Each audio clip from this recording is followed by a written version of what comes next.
Center in Greenbelt, Maryland. I'm Cheryl Warner in NASA's Office of Communications. We're live from the Robotic Operations Center, where NASA is developing some of the technologies needed for its Asteroid Redirect mission, or ARM. You just saw a short video highlighting the mission, and we have some special guests here today to tell us more about what ARM is, how it will enable our journey to Mars, and help protect our planet.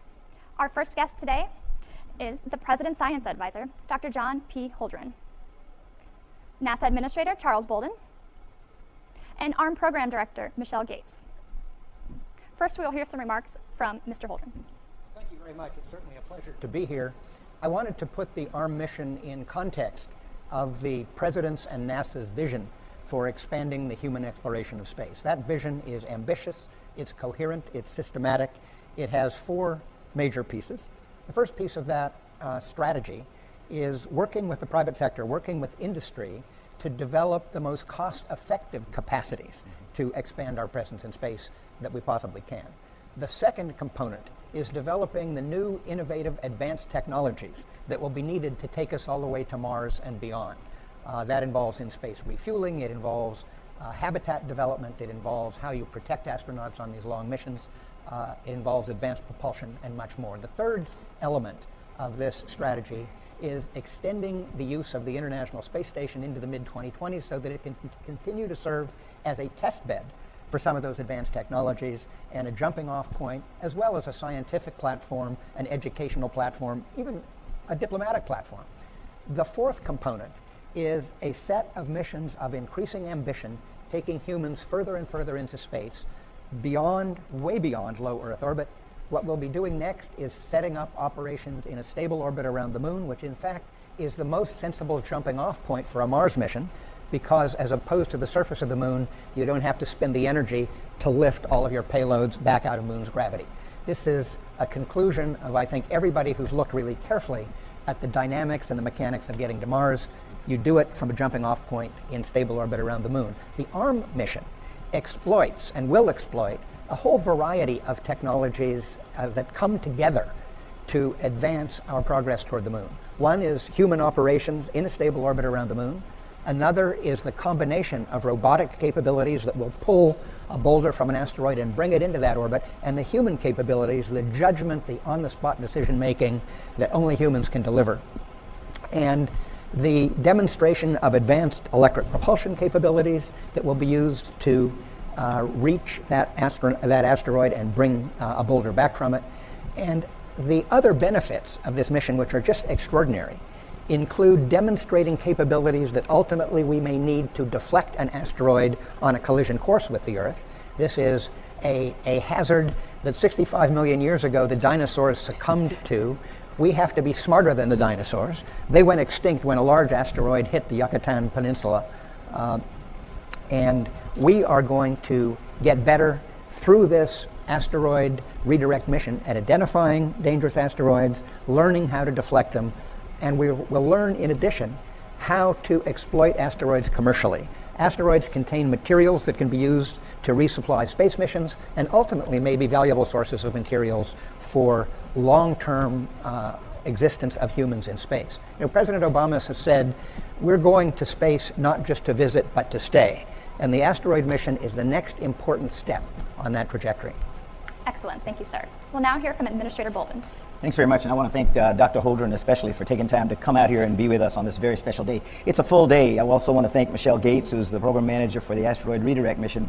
As I said, we're going to talk just a little bit briefly about the overview of the mission, a little details, and then the big part of the day is this afternoon when industry is allowed to come in and spend a little time with us. And they've been working with us for a number of years now, but this is sort of the piece de resistance when we bring them in and let them actually look at the mock-ups. I have to thank also Chris Scalise and the team out here at Goddard for not only hosting and establishing this test facility, but for hosting this particular program. So thanks again to Chris and the team here. You know, engineers and scientists actually around the world have been involved in thinking about this for a number of years now. As Dr. Holdren said, we want to be smarter than the dinosaur. And at NASA, what we've tried to do is take a step-by-step incremental approach to being able to get humans to Mars. If you look at how we've arranged it, we have three, I consider them zones in the solar system. And those zones are actually, where we live today. We live and work in near Earth orbit. We've been on the International Space Station for almost 16 years, and we have learned a lot, and there's a lot more to be learned, as Dr. Holdren mentioned. The other thing is the next area we want to go is back to the lunar vicinity, and so when we're working on the International Space Station, we just call that the Earth reliant phase. We rely on our home planet. We're hours away, so we can get supplies, we can rescue crews, we can do lots of things. We want to next move out where we're a little bit more distant, and in that particular case, when we go out to what we call cislunar space, the vicinity around the moon, we're going to be a couple of days away. So that's going to stretch our capabilities. We're going to have to figure out new ways to supply ourselves, to test the technologies that are going to be necessary when we finally take the big step to go with humans out to Mars. So time-wise, we've been working on this Earth-reliant phase for about 50 years when you really get down to it. When we move out to cislunar space, that's going to be the period of the 20s. And then when you get to the 30s, then now we're going to be Earth independent. That is a big step. We've been dreaming, humans have been dreaming of going to Mars as long as people have been looking up at the sky almost, and we're finally almost there. Some of us can taste it. So when we move out to Mars, that's what we call the Earth independent stage, where we're going to have to either take stuff with you, make it on the way, or make it when you get to the Martian surface. So those are the technologies that Dr. Holdren was talking about. We're really excited about being out here to talk a little bit about the asteroid redirect mission, because for us, having been an astronaut before and having found out that flying in space is not like flying an airplane, things that you intuitively do when you're flying an airplane don't work in space due to something called orbital mechanics. We also know that when we get to low gravity and no gravity environments, the way that we will be around some of the moons of Mars and other places, we're going to have to teach ourselves new techniques. We're going to have to learn new procedures. In trying to open this up to bring the commercial entities in, we also want to develop technologies and techniques that we can then hand off to private enterprises, whether they're entrepreneurs, academics, or industry, so that they can do things like asteroid mining. So that's the big purpose for the asteroid redirect mission. It's an important step for us on the journey to Mars. It's going to give us an opportunity to sit out in the proving ground and make sure that we understand the kinds of things that we need to do when we finally send our astronauts to Mars, because it's an exciting time, but we've got to have our act together when we go there. So hopefully you all will learn a little bit more than you knew when you started this program today, and I'm going to let you turn it over to Michelle, because she's the expert here with us, and she'll give us a little bit more detail. Thank you very much. It's really an honor to be here with both of you, Dr. Holdren and Administrator Bolden. The asteroid redirect mission really is a vital step in our journey to Mars, in particular that proving ground of cislunar space. As we move from the Earth-reliant operations in low Earth orbit to the proving ground where we can get our astronaut crews back within a matter of days if we need to, and then to Earth-reliant phase where, for example, missions to Mars are on the scale of years in duration. The asteroid redirect mission really provides a demonstration and an important integrated mission opportunity in cislunar space. There is a robotic mission component and a crewed mission component. The robotic mission does have a first ever demonstration of advanced solar electric propulsion in moving multi-ton masses through interplanetary space-like trajectories. In particular, we will use this advanced solar electric propulsion system to transit a couple of years to a near-Earth asteroid and acquire a multi-ton boulder, as you mentioned, Dr. Holdren, from the surface of the asteroid. We will then actually use the gravitational mass of that multi-ton boulder and the spacecraft to alter the trajectory of the parent asteroid in a deflection demonstration for planetary defense purposes, as you had mentioned as well. We'll then use the spaceflight system to ferry that multi-ton asteroidal mass back to a gravitationally neutral point in the lunar vicinity, as you mentioned as well. About 10 years from now, our astronauts will launch on the Space Launch System and Orion crew capsules, our next generation systems under development now by the agency that will start testing with our crews 5 to 7 years from now, I believe, if my memory serves. But 10 years from now, our crews will transit the several-day trip to the asteroid boulder, multi-ton mass, and the SEP spacecraft, rendezvous with it, and select, extract, and return samples with them in the Orion capsule back here to Earth. Thank you. Great, thank you all. You did a great job explaining to us why the asteroid redirect mission is important to our nation and the journey to Mars. So Michelle, I'm going to ask you a question. Tell us a little bit more about where we actually are in mission formulation. Absolutely, and so the crewed mission segment that I had mentioned is still in pre-formulation. It is planned as an early mission in cislunar space. It's about 25 days to a month in duration, so it's a significant duration for our astronaut crews in the mid-2020s. The robotic mission just received approval for Phase B, which is the phase of spacecraft development in which we baseline a mission design, including spacecraft design, trajectory design, orbital mechanics, mission duration, and all of the technical parameters that define the spacecraft mission. Preliminary design review and baseline is planned for late in 2017, and then a follow-on approval at the agency level for March of 2018. There are many systems under prototype, including the ones you see behind us, the robotic systems for capture. The spacecraft development is ongoing with industry to leverage commercial capabilities that industry can provide to us, as well as provide a path for industry use of advanced solar electric propulsion in the future. Thank you, Michelle. Dr. Holdren, you touched on this a little bit in terms of planetary defense. If you think about an asteroid heading toward Earth, it sounds like something out of the movies, but are we as a nation prepared for that? We are not fully prepared, but we are on a trajectory to get much more so. We've invested increasing resources in detecting asteroids of a dangerous size that could be on a collision course with the Earth.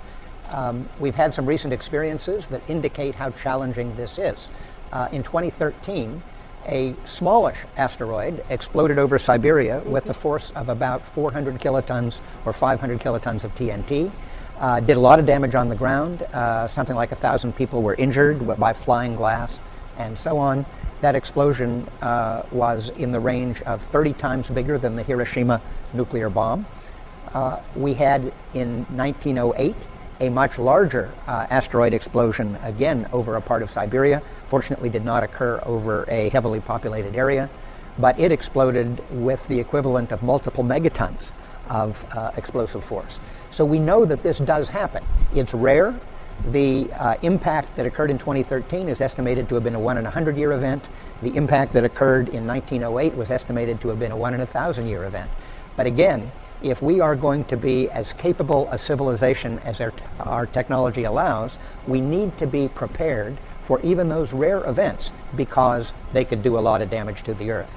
And as part of that preparation, we have the planetary defense aspects of the asteroid retrieval mission. Again, I would emphasize that the asteroid retrieval mission makes sense in about 5 different ways. It makes sense for science, for better understanding the composition of asteroids and what they can tell us about the origins of the solar system.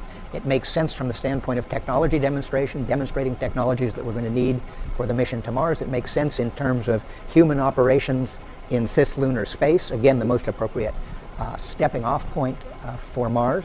And it makes sense for the possibilities of using asteroids as sources of materials, potentially sources of fuel, sources of water, to resupply space missions and ultimately to meet needs on Earth. So this is a multi-purpose mission, but the planetary defense aspect is one important part of it. Understood, thank you. Administrator Bolden, as we know, the second part of this mission involves sending a crew to the asteroid Boulder. Can you tell us where we are with the development of the systems that will send them there? We're actually going to have an opportunity to talk about some of them this afternoon. One of the things that we're very proud of is the fact that we have the SLS, the Space Launch System, and the Orion crew module that have now been in development. They're off the drawing board. We now are cutting hardware. We've actually flown Orion successfully back in December of 2014. A very successful mission, farther away from Earth than any vehicle intended to carry humans had been in more than 40 years. I love to tell people, come with me to Michoud outside of New Orleans, where you can actually see the barrel sections of the massive Space Launch System now being welded and assembled. We are going to fly the test flight of SLS and Orion mated in 2018. That will be an uncrewed mission out to the vicinity of the moon and orbit several times, and then in the early 2020s we'll put a crew on board Orion and fly that particular mission.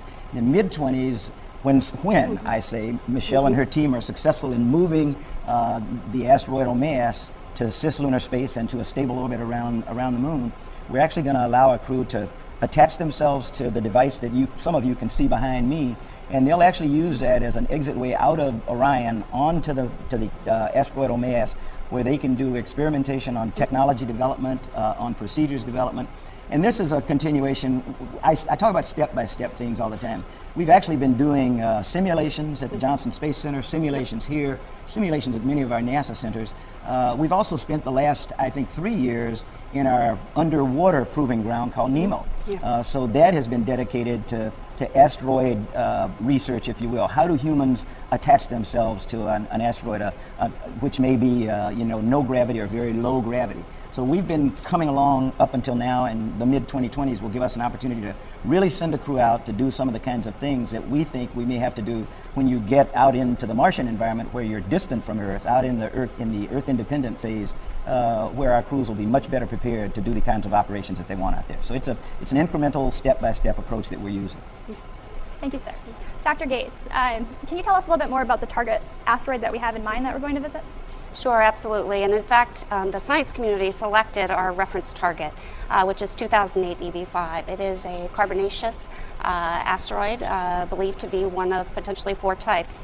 It is anticipated to be potentially 20% water, volatile rich, and contains the compounds from early formation of the solar system, the record that's only available through certain classes of asteroids. The asteroid has never been visited before, which was a desire of the science community. The resources community, in particular, folks who are interested in using asteroidal resources, asteroidal mining, in situ resources, are very interested in this target as well. And so our mission design work is all being done around this target. Our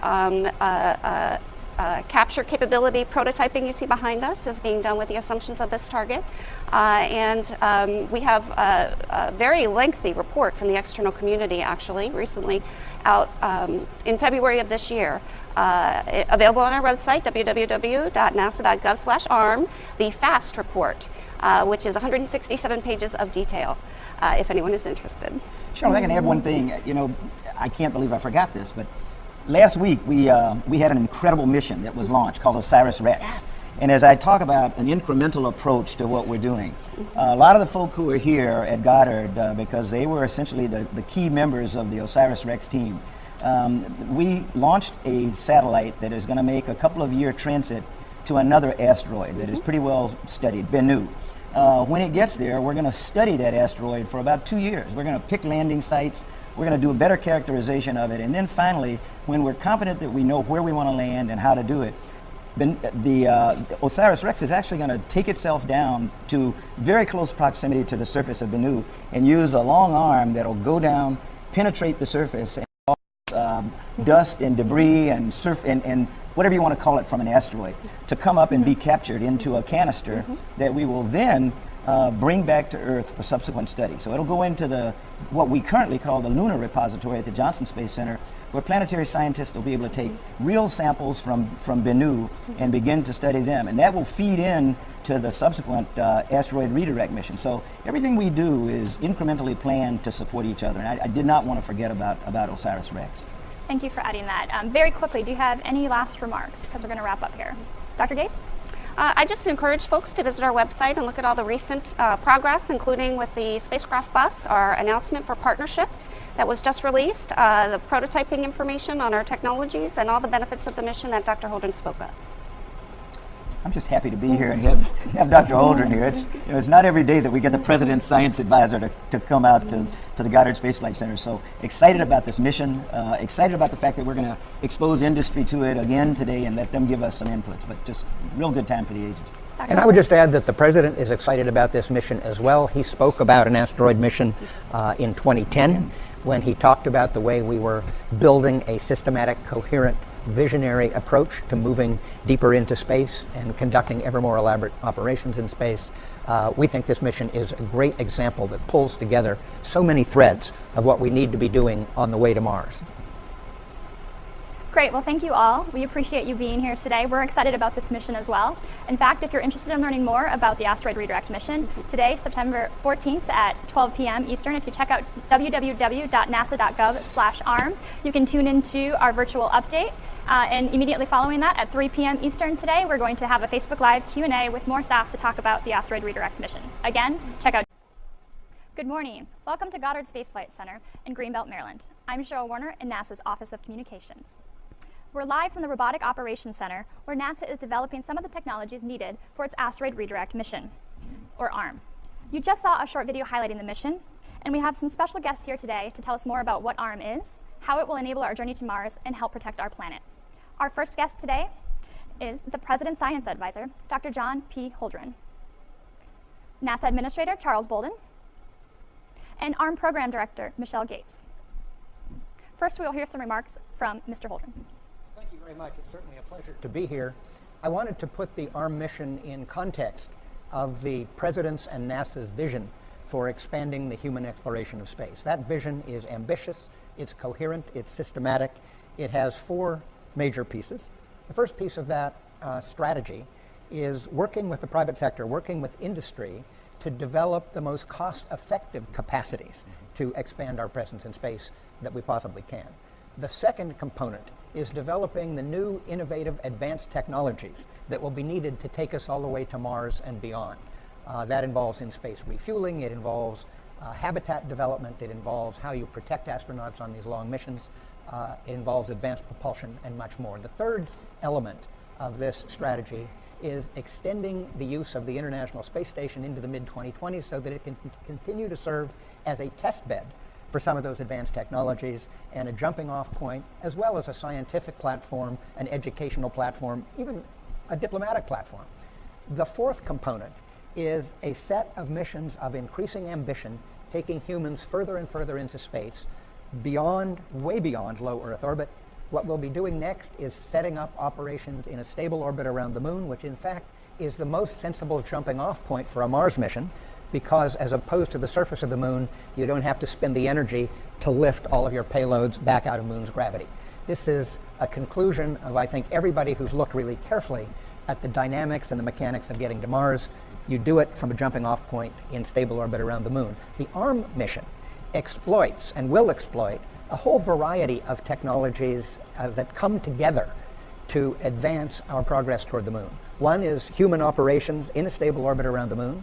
Another is the combination of robotic capabilities that will pull a boulder from an asteroid and bring it into that orbit, and the human capabilities, the judgment, the on-the-spot decision-making that only humans can deliver. And the demonstration of advanced electric propulsion capabilities that will be used to reach that asteroid and bring